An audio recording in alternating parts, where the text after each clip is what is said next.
So, welcome to another Q&A. This time I've got a couple of questions from Josh, and I got a couple of questions from Jeff. So, the first one I'll answer is this one from Josh, where he asks, is there something you've learned or a habit that you've adopted that's made a big difference to your mentality in racing or in life? Yes, there is. So, I have played in a few competitive chess tournaments, and one thing that playing chess taught me was...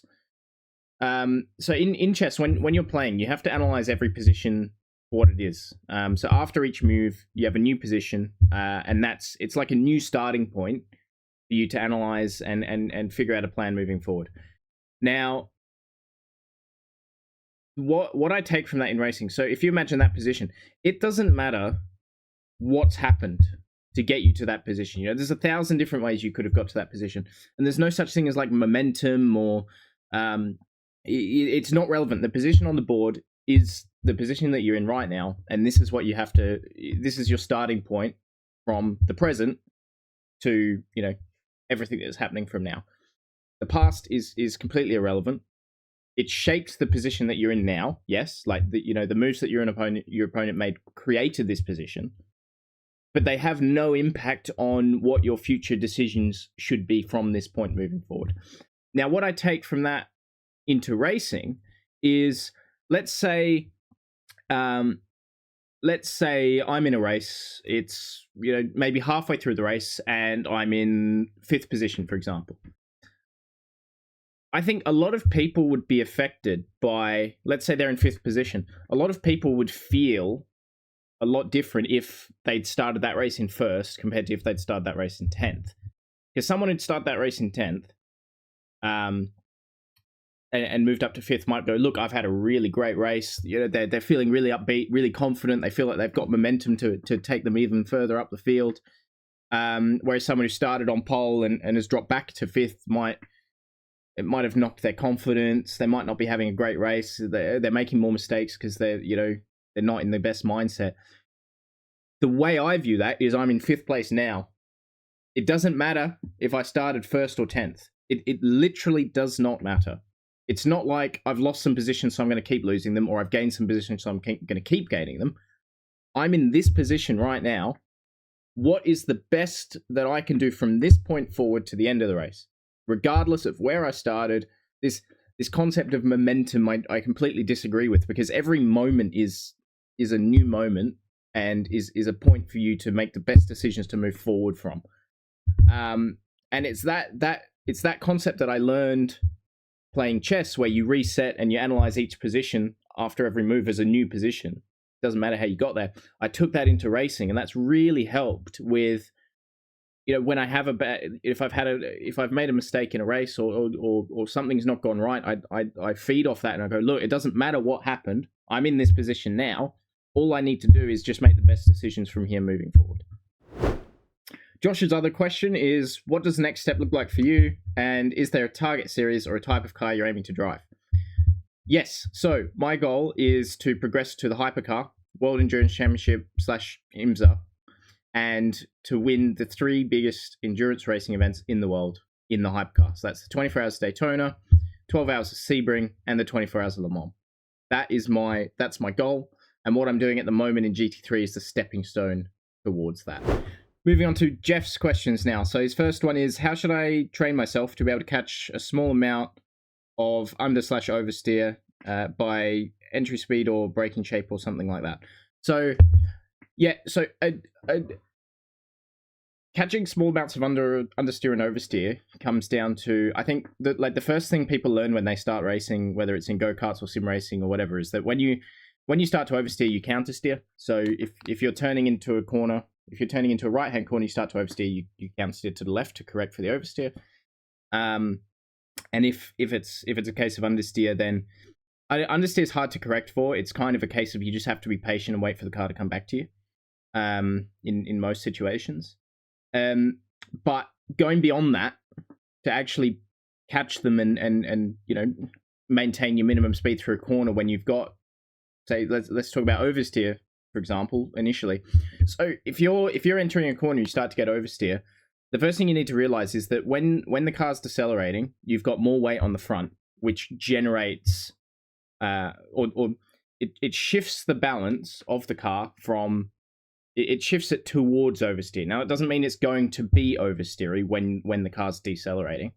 What it means is if the car has, let's say, X amount of understeer, and then you're on the brakes, you're pitching the car into a corner, you're going to reduce that understeer because you're shifting the balance to the front. The opposite effect happens when you're accelerating, where the weight of the car shifts to the rear. Now, that weight shift to the rear gives you more grip on the rear wheels, which shifts the car's balance towards understeer. In terms of catching oversteer on corner entry or into the mid-corner, so obviously counter steering is the first thing you do. The other thing you have to do is reduce the amount of deceleration the car is doing. So essentially, if you're on the brakes, release the brakes a bit more. Or if it's a corner where you're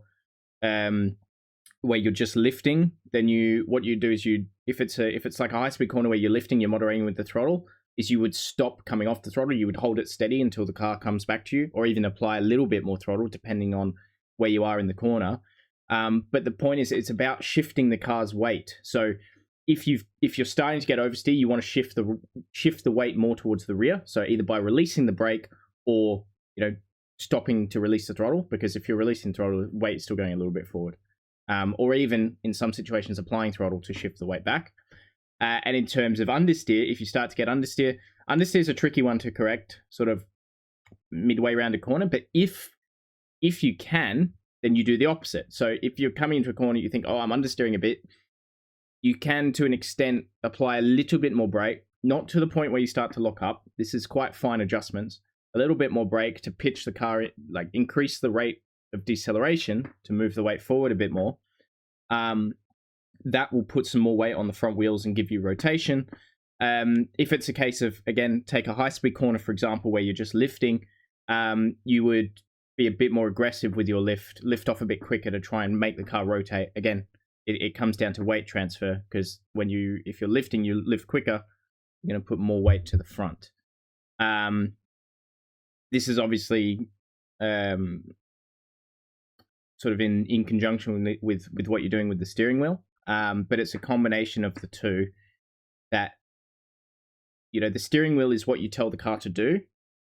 And then what the car does, you react with the pedals to keep the balance in check when you need to. So in terms of, if you're already under, in terms of what you asked about entry speed, if you're already understeering, you definitely don't want to carry more entry speed. That's just going to make the problem worse. Same with oversteer. I mean, if you're under or oversteering, you're over the limit. So really, you should, if it's a case of you're almost certainly carrying too much entry speed if it's happening on corner entry or entry to mid corner, because you're over the limit. And in terms of braking shape, yeah, like I said, so if you're oversteering into the mid corner, then you need to be releasing the brake a little bit sooner. If you're understeering into the corner, you want to try and carry the brake in a little bit further to keep the nose down.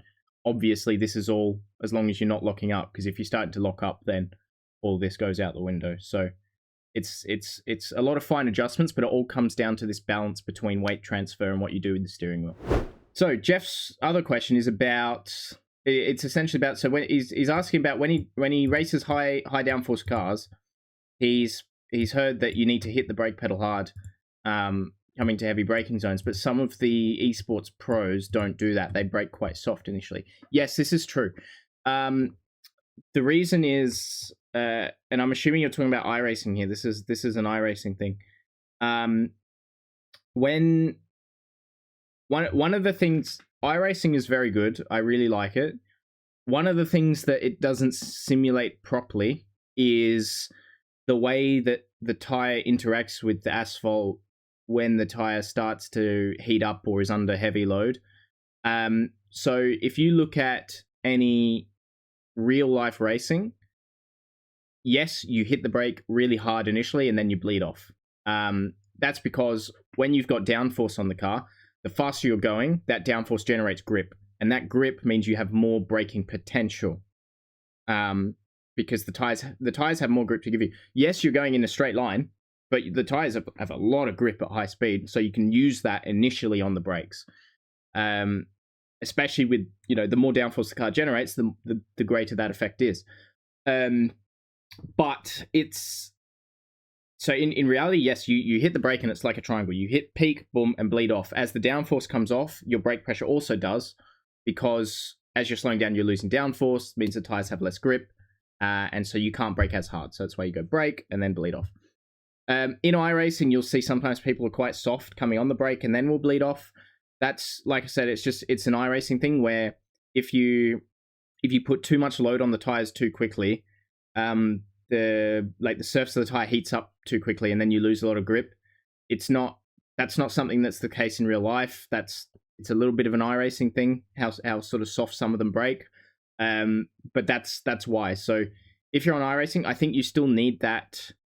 You still need that philosophy. You still need to be able to understand that. But it's one of these fine adjustments where instead of going straight from 0 to your peak, you might take 2, 3, 4 tenths of a second to get to your peak on iRacing. But that's an iRacing specific thing. I know that they're continuing. They're always updating the tire model, so that might change at some point in the future. But to answer your question, that's why you'll see some of the top guys doing that.